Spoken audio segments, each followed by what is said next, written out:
In the table below, some arithmetic sequences are given and two numbers against each. Check whether the numbers are terms of the respective sequences.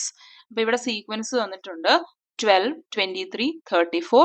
അപ്പോൾ first term നമുക്ക് 12 എന്ന് കിട്ടും.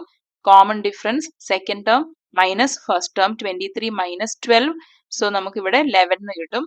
അപ്പം first term 12, common difference 11 എന്ന് കിട്ടി. ഇനി ഈ numbers ഈ സീക്വൻസിൽ ഉണ്ടോ എന്ന് ചെക്ക് ചെയ്യാൻ nth ടേമിന്റെ ഇക്വേഷൻ എടുക്കണം അല്ലെ. nth term a plus n minus 1 into D.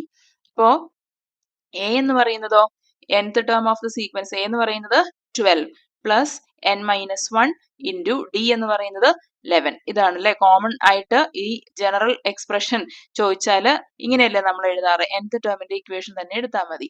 ഇനി ഇവിടെ നമുക്ക് ബ്രാക്കറ്റ് ഓപ്പൺ ചെയ്യാം. അപ്പൊ കിട്ടുന്നതോ an is equal to 12 plus ഇനി 11 into n 11n minus 1 into 11 11. അപ്പൊ 12 മൈനസ് 11 ചെയ്യാൻ പറ്റുമല്ലോ. 12 മൈനസ് 11 1 പ്ലസ് 11n ആണ് a എന്ന് കിട്ടിയത്. അപ്പോ ഫസ്റ്റ് നമുക്ക് 100 ചെക്ക് ചെയ്യാം. 100 ചെക്ക് ചെയ്യുമ്പോൾ an is equal to 100 എന്ന് കൊടുക്കാം.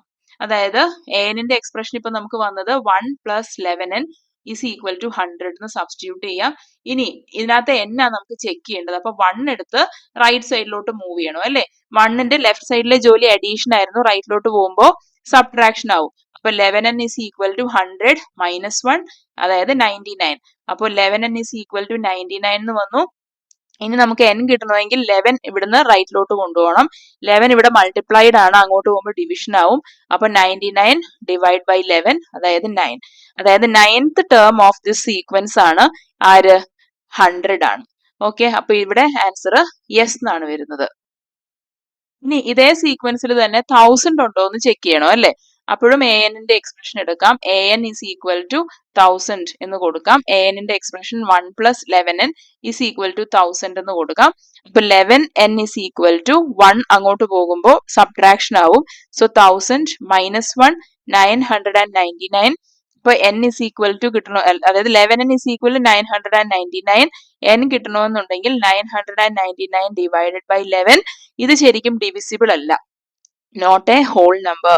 ഇത് ഹോൾ നമ്പർ ആണെങ്കിൽ മാത്രമേ അത് പോസിബിൾ ആവുള്ളൂ. അതായത് ഒരു പൊസിഷൻ ആണ് n എന്ന് പറയുന്നത്. ആ പൊസിഷൻ ഇപ്പം പകുതി, അതായത് 0.5th പൊസിഷൻ എന്നൊരിക്കലും പറയാം. ഹോൾ നമ്പർ വെച്ചിട്ടേ പൊസിഷന്റെ നമ്പർ വരുള്ളൂ. So it is not a sequence of it is not a part of this sequence.